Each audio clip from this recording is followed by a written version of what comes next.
Hi friend, तो आज की इस वीडियो में हम लोग प्रतिशत से संबंधित कुछ बेसिक चीज़ों को समझेंगे। जैसे कि कह रहा है कि प्रतिशत का अर्थ है कि प्रति सैकड़ा। दूसरे शब्दों में कह सकते हैं कि प्रतिशत वह भिन्न है जिसका हर 100 होता है।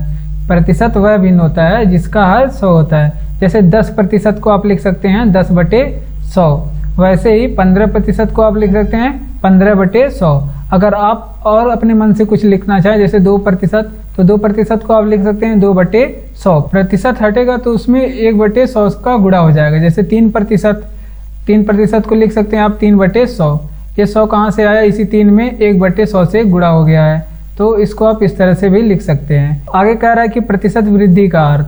अब प्रतिशत वृद्धि का अर्थ क्या होता है इसे समझते हैं। यदि किसी राशि में 10% की वृद्धि की जाए तो उसका नया मान पहले मान का 110% हो जाता है। कोई भी राशि अपने आप में 100% होती है, ठीक। उसमें अगर 10% की वृद्धि की जाएगी तो उसका मान पिछले मान का 110% हो जाएगा। तो वही कह रहा है कि अगर किसी राशि में 10% की वृद्धि की जाए तो उसका नया मान पहले मान का 110% हो जाता है। इसी प्रकार यदि किसी राशि में 20% की वृद्धि की जाए तो उसका नया मान पहले मान का 120% हो जाएगा। जैसे कि यहाँ पे एग्जाम्पल है, 2 एग्जाम्पल है। पहला है कि एक व्यक्ति 60 किलोमीटर प्रति घंटा की चाल से गाड़ी चला रहा है। यदि वह चाल को 25% बढ़ा दे तो उसकी नई चाल कितनी हो जाएगी? तो नई चाल प्रारंभिक चाल का कितना 125% हो जाएगा। इसको आप सॉल्व करेंगे तो ये 60 का 125% आपको निकालना पड़ेगा। तो बटे 100 कर देंगे, क्योंकि प्रतिशत हटता है तो 1/100 का गुणा हो जाता है उसमें। तो 25 से काटेंगे 5 बार में, 25 से काटेंगे इसको 4 बार में कटेगा, 4 से इसको 15 बार में आप काट सकते हैं। और 15 का गुणा 5 में करेंगे तो 15×5 = 75 प्रति घंटा इसका आंसर हो जाएगा। अगला कह रहा है कि किसी वस्तु का मूल्य 80 रुपये है।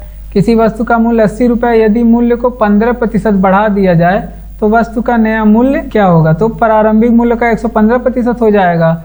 और इसको सॉल्व करेंगे तो ये हो जाएगा 80 का 115% आपको निकालना पड़ेगा। 80 का 115%, इसको आप सॉल्व करेंगे तो 5 से आप इसको काट सकते हैं। 5 से ये कटेगा 23 बार में और 5 से ये 20 बार में कटेगा। और 20 से इसको काटेंगे 80 को 4 बार में कट जाएगा। 23 × 4 करेंगे 92 रुपये हो जाएगा। अब आगे इसी क्रम में हम लोग प्रतिशत कमी का अर्थ देखते हैं क्या होता है। पीछे हम लोग प्रतिशत वृद्धि का अर्थ देखा और आगे हम लोग प्रतिशत कमी का अर्थ क्या होता है इसको हम देखते हैं और समझते हैं। तो यदि किसी राशि में 10% की कमी की जाए तो उसका नया मान पहले मान का कितना 90% हो जाता है। इसी प्रकार यदि किसी राशि को 20% घटाया जाए तो उसका नया मान पिछले मान का 80% हो जाता है। जैसे हमने बताया कि कोई भी राशि अपने आप में 100% होती है। अगर इसके मान में 10% की कमी की जाए तो वो पिछले मान का 90% हो जाएगा। तो 90% होगा तो इसमें बटे 100 करेंगे, प्रतिशत हटा के, और इसको सॉल्व करेंगे, यानी कि ये पिछले मान का 90% हो जाएगा। और फिर अगर इसी को 20% घटाया जाए तो वह पिछले मान का 20% कम, यानी कि 80% हो जाएगा। जैसे कि अब एग्जाम्पल से समझते हैं कि एक व्यक्ति की मासिक आय 6000 रुपये थी। यदि उसकी आय 20% घट जाए तो व्यक्ति की नई आय क्या होगा? तो 6000 का 80% हो जाएगा, क्योंकि रहता है 100% और घट रहा है कितना? 20% घट रहा है, तो ये 80% हो जाएगा। तो इसका हम लोग 80% निकालेंगे, किसका? 6000 का। तो आप 6000 का अगर 80% निकालने चलेंगे तो ये हो जाएगा, 2 जीरो से आप 2 जीरो कैंसिल कर सकते हैं, 6 × 8 = 48, तो ये 4800 रुपये हो जाएगा। नया आय 4800 रुपये हो जाएगा। अगला एग्जाम्पल है कि किसी गाड़ी की चाल 75 किलोमीटर प्रति घंटा थी, ठीक। गाड़ी की चाल 75 किलोमीटर प्रति घंटा थी। ब्रेक द्वारा इसकी चाल में 10% की कमी कर दी जाती है। अब नई चाल क्या होगा? प्रारंभिक चाल का 90% हो जाएगा, क्योंकि होता है 100%, 10% की कमी कर दी गई है। अब ये हो जाएगा 90%, किसका? 75 का, क्योंकि प्रारंभिक चाल 75 थी। तो 75 का 90% हम निकालते हैं, तो 75 का 90% हो जाएगा 75 × 90/100। 1 जीरो से 1 जीरो कैंसिल कर सकते हैं और फिर 9 का गुणा करेंगे 75 में, तो ये हो जाएगा 675/10, और इसको आप लिख सकते हैं 67.5 किलोमीटर प्रति घंटा, जो कि यहाँ पे दिया भी है 67.5 किलोमीटर प्रति घंटा। और आगे हम लोग सीखेंगे कि प्रतिशत वृद्धि कैसे ज्ञात करते हैं। तो हम लोग प्रतिशत वृद्धि ज्ञात करना सीखेंगे। और प्रतिशत वृद्धि का फार्मूला होता है कुल वृद्धि × 100 बटे प्रारंभिक मान।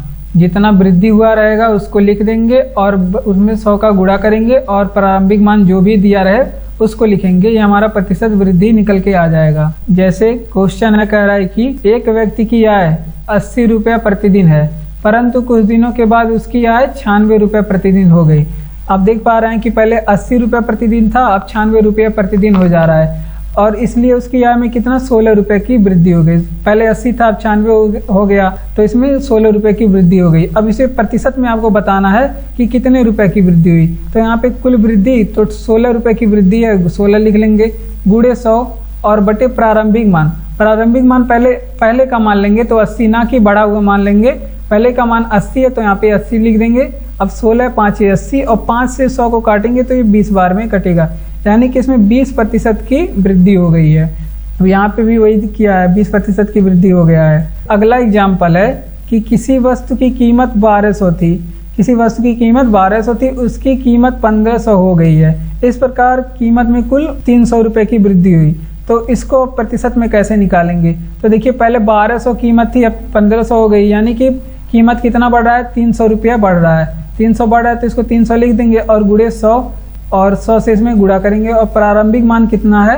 तो प्रारंभिक मान यहाँ पे 1200 है, 1200 लेंगे क्योंकि पहले की कीमत लेना है तो 1200 लेंगे, ना कि अब की कीमत। अब की कीमत लेंगे तो आपका क्वेश्चन गलत हो जाएगा। तो यहाँ पे 1200 हम लिख लेंगे। 300 से 1200 कटेगा 4 बार में और 4 से ये 25 बार में कटेगा, यानी कि 25% की इसमें वृद्धि हुई है। तो हमारा यहाँ पे 25% दिया भी है। आगे हम लोग प्रतिशत कमी ज्ञात करना सीखेंगे कि प्रतिशत कमी को हम कैसे ज्ञात कर सकते हैं। तो देखिए प्रतिशत कमी का फार्मूला भी होता है कुल कमी गुणे 100 बटे प्रारंभिक मान। यहाँ पे 100 नहीं प्रारंभिक मान रहेगा, ये गलत हो गया है और इसको देखेंगे कैसे ज्ञात करते हैं और एग्जाम्पल के माध्यम से इसे समझेंगे। जैसे कि किसी पेड़ पे 60 तोते रहते थे, उसमें से 40 तोते किसी अन्य पेड़ पे चले गए। 60 तोते थे, 40 तोते किसी अन्य पेड़ पे चले गए। यहाँ पे देखिए कमी हो रहा है, उनकी संख्या 20 कम हो जाती है। जब 60 थे और 40 कहीं और चले गए तो 20 की इसमें कमी हो गई। ठीक, अब उसकी संख्या में प्रतिशत कमी कितना हुई इसको निकालने के लिए अब कुल कमी कितने का हुई है? तो 20 की कमी हुई है और गुणे 100 करेंगे और बटे यहाँ पे प्रारंभिक मान, यानी कि 60 तोते प्रारंभिक मान लेंगे यहाँ पे, ना कि 40 तोते लेंगे। तो इसको आप सॉल्व करेंगे, 20 से काटेंगे ये 3 बार में और ये 100/3 हो जाएगा और 100/3 को आप लिख सकते हैं 33 सही 1/3%। फिर अगला एग्जाम्पल कह रहा है एक धावक 30 किलोमीटर प्रति घंटा की चाल से दौड़ता है। यदि वह 25 किलोमीटर प्रति घंटा की चाल से दौड़े तो उसकी चाल में प्रतिशत कमी कितने की हुई है? कुल प्रतिशत कमी आपको बताना है। जैसे कि ये पहले 30 किलोमीटर प्रति घंटा की चाल से दौड़ रहा है, यहाँ पे 30 किलोमीटर प्रति घंटा की चाल से दौड़ा, 25 किलोमीटर प्रति घंटा की चाल से दौड़ना शुरू कर दिया। तो यहाँ पे देख पा रहे हैं आप 5 की कमी इसमें हो रही है, यहाँ पे 5 की कमी हो रही है। तो कमी कितनी की हुई है? 5 की, वो लिखेंगे गुणे 100, इसमें 100 का गुणा कर देंगे और प्रारंभिक मान, तो पहले प्रारंभिक मान 30 था, यहाँ पे 30 लिख देंगे और इसको सॉल्व करेंगे। 5 6 30 होता है और ये हो जाएगा 100/6 और 100/6 को आप 50/3 भी लिख सकते हैं, 50/3 और इसको सॉल्व करेंगे तो 16 सही 2/3% ये हो जाएगा, जो कि यहाँ पे दिया भी है 16 सही 2/3%। अगला प्रश्न है और इसे हम लोग बेस से भी लगाएंगे और ट्रिक से भी लगाएंगे और देखेंगे कि इसे यक्स मान के कैसे लगा सकते हैं और 100 मान के भी इस क्वेश्चन को कैसे कर सकते हैं। तो जैसे कि क्वेश्चन कह रहा है कि चीनी का मूल्य 20% घट गया, ज्ञात कीजिए कि उपभोक्ता पहले जितने व्यय में कितने प्रतिशत अधिक चीनी प्राप्त करेगा। पहले कुछ रुपए में वो चीनी खरीदता था, अब मूल्य कम हो गया है, तो वो कह रहा है कि पहले जितना में खरीदता था उतने में कितना और अधिक चीनी खरीद सकेगा, ये आपसे पूछ रहा है। तो इसको हम देखते हैं कैसे सॉल्व करेंगे। सबसे पहले तो इसको हम ट्रिक से लगा लेते हैं, क्योंकि ट्रिक बहुत ही महत्वपूर्ण चीज़ होती है। ट्रिक ही एक ऐसा चीज़ है कम समय में जिसके सहायता से हम क्वेश्चन को कर सकते हैं और परीक्षा में अपने कीमती समय को बचा सकते हैं।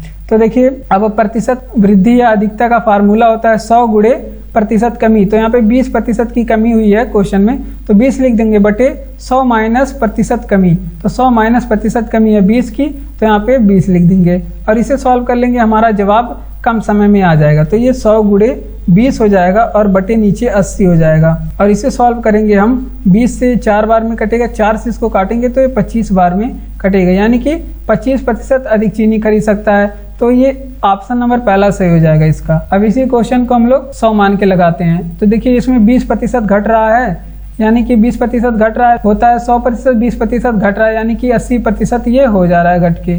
चीनी का मूल्य 80% हो जा रहा है, यानी कि ये 80 को आप लिख सकते हैं। आगे आप समझ चुके हैं कि 80 को आप 80/100, यानी कि ये 100 रुपये में पहले खरीदता था, अब 80 रुपये में खरीद रहा है। 20% घटा है, यही चीज़ 80 रुपये में खरीद रहा है। वो कह रहा है कि अगर 100 रुपये ही वो देना चाहे तो वो कितना चीनी अधिक खरीद सकता है। वो 80 की जगह पे 100 रुपया दे तो वो कितना चीनी अधिक खरीद रहा है, ये आपको बताना है। तो मान लेते हैं कि 80 रुपये दे के वो X% चीनी अधिक खरीद रहा है, तो बराबर इसको 100 कर देंगे, 100 के बराबर कर देंगे।